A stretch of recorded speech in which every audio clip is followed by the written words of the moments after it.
क्या मोहब्बत है, क्या नज़ारा है। कल तलक ये दिल था मेरा, अब तुम्हारा है। अस्सलाम वालेकुम पाकिस्तान। पाकिस्तान, आज आप ये जो बर्ड देख रहे हैं इसका नाम है सफ़ायर, और ये शेर इसी के लिए था। तो ये बर्ड क्या है, इसकी क्या वर्किंग है, ये हम आपको डिटेल से बताते हैं। तो आएँ।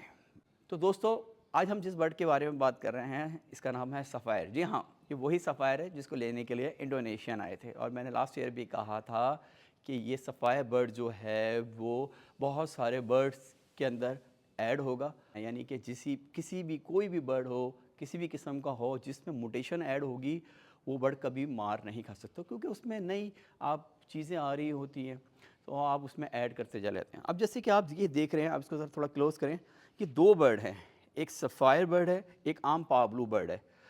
आज से 5-6 साल पहले मैंने एक वीडियो बनाई थी जिस पे मैंने कहा था कि एक्वा जो है वो पाब्लू को खा जाएगा, लेकिन आज मैं कहता हूँ कि सफ़ायर एक्वा को भी खा जाएगा। जी हाँ, आज की वीडियो थोड़ी सी मुतनाज़ा होने वाली है, तो मैं वीडियो के हवाले से ये बात करना चाहता हूँ, तो नाराज़ होने की ज़रूरत नहीं है, और हम सफ़ायर के हवाले से कुछ नई बातें करते हैं। तो दोस्तों, मैंने अभी एक लफ्ज़ बोला कि मुतनाज़ा होने वाली है। मुतनाज़ा इस हवाले से होने वाली है कि ज़ाहिर बात है, लोगों की वर्किंग है, पैसे लगे हुए हैं, लेकिन क्या करें, दुनिया में जब भी कोई नई चीज़ आती है तो पुरानी चीज़ ओल्ड हो जाती है, और हमेशा नई चीज़ पुरानी से बेहतर होती है। जैसे कि आप साइंस में देख सकते हैं कि जितनी मर्ज़ी आप अच्छी चीज़ ले लें, चाहे टीवी हो, चाहे मोबाइल हो, या कोई भी चीज़ हो, उसके बाद नया मॉडल आता है, वो उससे अपग्रेड होता है। अब जैसे कि आप इस बर्ड को देख रहे हैं, तो हमने जब आज से 4-5 साल पहले ज़िक्र किया था कि एक्वा आया है वो पाब्लू को खा जाएगा, और आज मैं कह रहा हूँ सफ़ायर जो है वो एक्वा को खा जाएगा। तो आजकल एक बर्ड बहुत इन है जिसको आप कहते हैं एक्वा डनफेलो ओपलाइन। सारे बर्ड्स का जो सरदार होगा और सारी म्यूटेशन का जो एंड होगा वो डनफेलो पे होगा। दोस्तों, अब आप बात करते हैं सफ़ायर और एक्वा की। तो ये किस तरह दिखता है, किस तरह परफॉर्म करता है। तो सफ़ायर बर्ड जो है, हम सीधे सीधे अल्फाज में बात करते हैं ताकि एक आम फैंसी भी समझ सके। सफ़ायर बर्ड डार्क होता है, और वक्त के साथ और डार्क होता चला जाता है अगर वो रियल सफ़ायर है। और एक्वा बर्ड जो होता है वो डार्क तो होता है, लेकिन एज़ कम्पेयर टू वो सफ़ायर जैसा डार्क नहीं होता, और एक्वा बर्ड की जो खासियत है वो रिड्यूस करता है जस्ट लाइक अ डाइल्यूट की तरह। तो अब बात हमने की थी कि सारे बर्ड्स का जो सरदार है वो डन फेलो है। तो डन फेलो को हम क्यों पसंद करते हैं as compared to pale fellow, इसलिए कि डन फेलो के जो फीदर्स होते हैं as compared to pale fellow dark होते हैं, इसलिए डन फेलो की वैल्यू ज़्यादा है।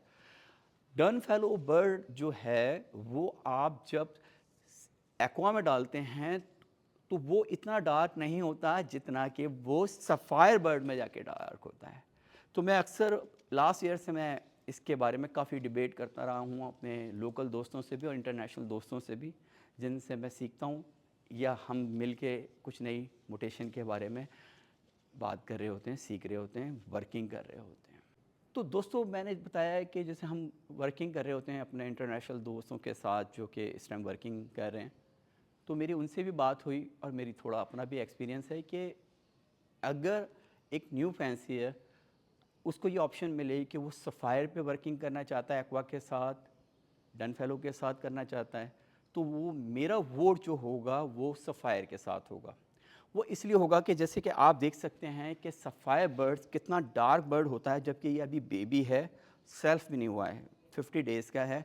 तो जब ज़ाहिरी बात है, जब ये अपना मोल्ड क्लियर करेगा और डार्क होगा, साल बाद और डार्क होगा, और 2 साल बाद तो फुल अपना कलर ले चुका होगा। लेकिन अभी आप माशाल्लाह देख सकते हैं कि सफ़ायर बर्ड्स कितना खूबसूरत किस्म का बर्ड होता है। तो दोस्तों, अगर एक डार्क बर्ड है तो ओबियसली वो जब डन फेलो में जाएगा तो वो बहुत खूबसूरत लगेगा एज़ कम्पेयर टू एक्वा। तो आप लोग अगर आगे एक्वा के साथ डन फेलो की वर्किंग का सोच रहे हैं, तो मेरा आपको मशवरा होगा कि वो आप एक्वा की जगह सफ़ायर के साथ अपने बर्ड्स की वर्किंग करें। इंशाल्लाह ताला आपका बर्ड ज़्यादा खूबसूरत होगा और ज़्यादा सेल के करीब तरीन होगा। एक्वा बर्ड भी सेल के करीब है, लेकिन एज़ कम्पेयर टू जब सफ़ायर और इंटू एक्वा को रखेंगे, चाहे वो डन फेलो में हो, चाहे वो पेल फेलो में हो, चाहे वो इनो में हो, तो सफ़ायर ही बर्ड वो बर्ड होगा जो कि एक्वा को बीट कर जाएगा। देखिए, हम हमेशा अच्छी वर्किंग के हवाले से बात करते हैं, सिखाते हैं।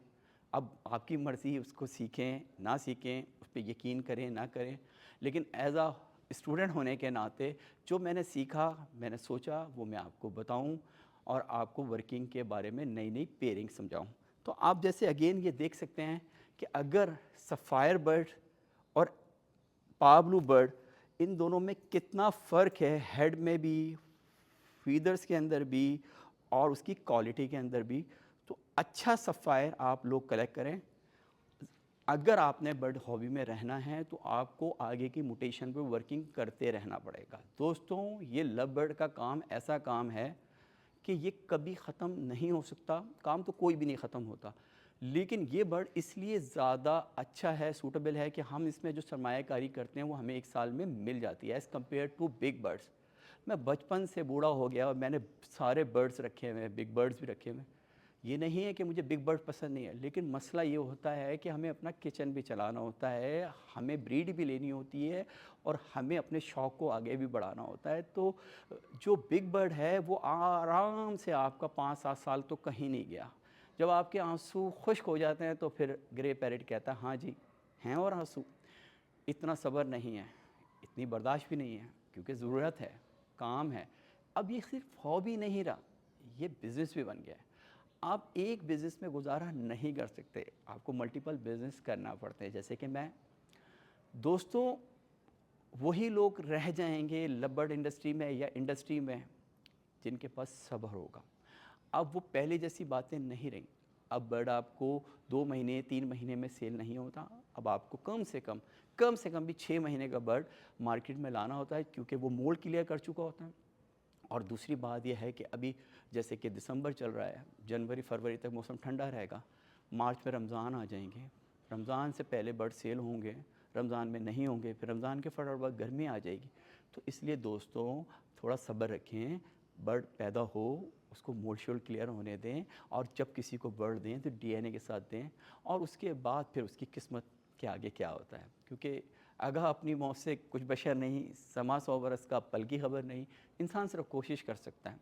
मैं उम्मीद करता हूँ कि आज सफ़ायर के हवाले से जो हमने वीडियो बनाई होगी वो आपको अच्छी लगी होगी। वीडियो देखने का शुक्रिया।